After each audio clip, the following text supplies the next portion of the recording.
It's Saturday, October 18th, 2025, and before I start this video, please subscribe to my channel. Click the like button if you like the video, and leave comments in the comment section. All these things help me with YouTube's new algorithms. Today I'm back at Cafe Orleans to check out what they're doing for the Halloween season. There was nothing alcoholic on the menu to try out, so I decided to get the cherry cream soda, which is Sprite, cherry syrup, and cream. I actually like cream sodas, so this should be pretty good. The other item for the Halloween season is a sweet potato hummus, which is made with lemon oil, pomegranate, sunflower seeds, and lavash bread. Another interesting take on hummus. I hope it's as good as it looks. The cherry cream soda is really good. There's a good balance of the cream and the cherry syrup, and even the Sprite comes through a little bit, so everything's really balanced well. It's a really good drink. If you like cream soda, I recommend trying it while it's here. Cafe Orleans really likes to play around with hummus. They come up with different flavor combinations. This one's actually really good. Love the lemon oil, pomegranate, sunflower seeds, and usually I'm kind of a pita purist when it comes to hummus, but I feel that lavash bread, especially since it looks like they put it in the oven and toasted it, really adds a nice texture to the hummus itself. You get a really nice crunch, and like I said, the flavors are excellent. Really good item. For our entrees, we got two of the mainstays. This is the battered and fried Monte Cristo sandwich.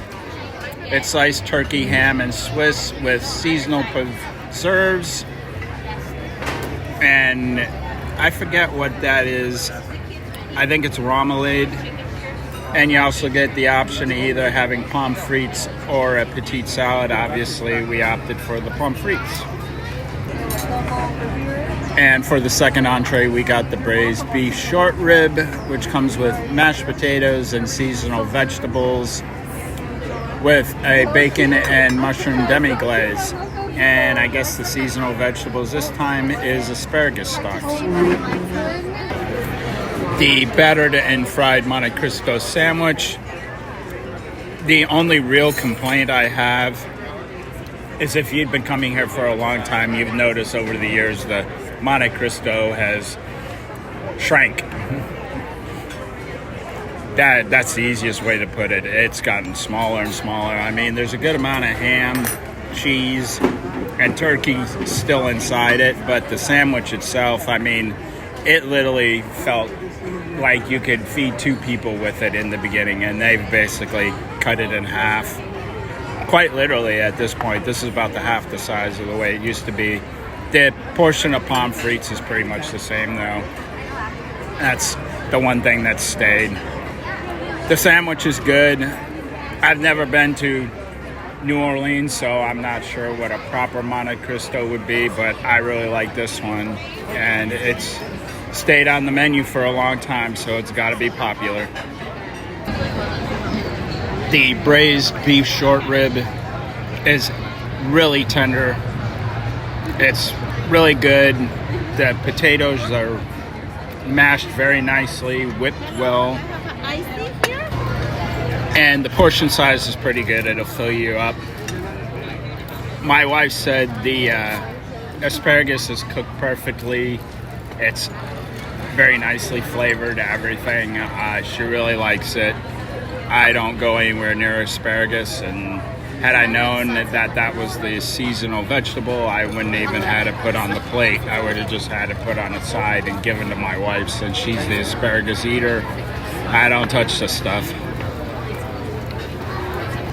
And the only reason that there's asparagus still on my plate is because my wife is allergic to mushrooms, and unfortunately the bacon and mushroom demi-glaze got over onto pieces of the asparagus, which she can't touch, which is why they're still sitting on my plate.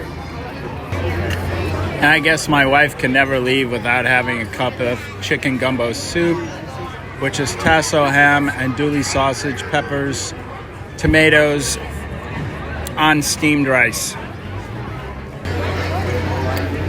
The cup of chicken gumbo soup is probably their most consistent item as far as flavor.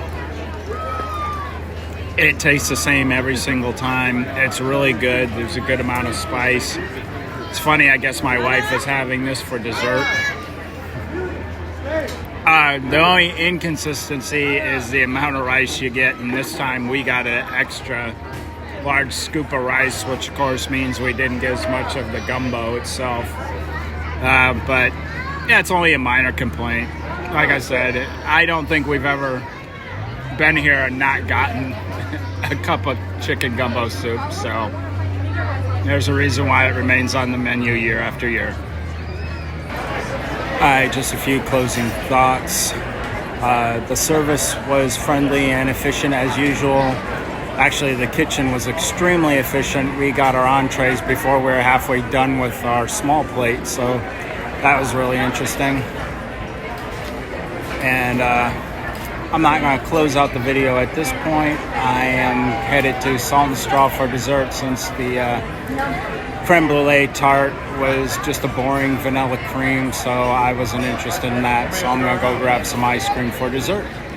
As promised, I'm finishing this video at Salt and Straw, so I'm going to go check out what they have for the month of October.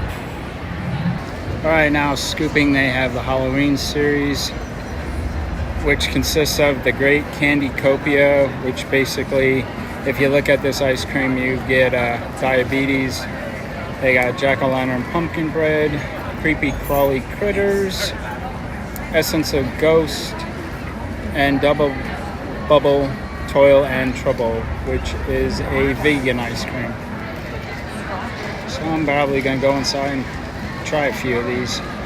In addition to the flavors for the month of October, they've got a pumpkin spice brownie sundae with chocolate gooey brownie ice cream, dark chocolate sauce, whipped cream, and chocolate sprinkles on a pumpkin spice waffle cone. None of the Halloween flavors were speaking to me, so I decided to get the pumpkin spice brownie sundae.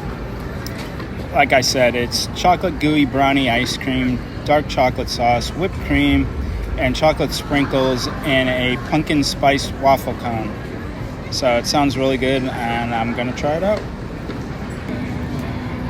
All right, between the gooey chocolate fudge ice cream and the chocolate sauce and the chocolate sprinkles, yeah, this is a chocoholic's dream. I actually think that the waffle cone, the pumpkin spice actually comes through very nicely, and it's really crispy, which is kind of different, but in a good way in my opinion, compared to most of the waffle cones. They're kind of soft. This one's really crisp. It breaks really easy. Wow, it's really a great way to end my meal. Delicious. All right, so Salt and Straw was a great way to end this culinary adventure. And like my father told me when I was 18 years old, get out.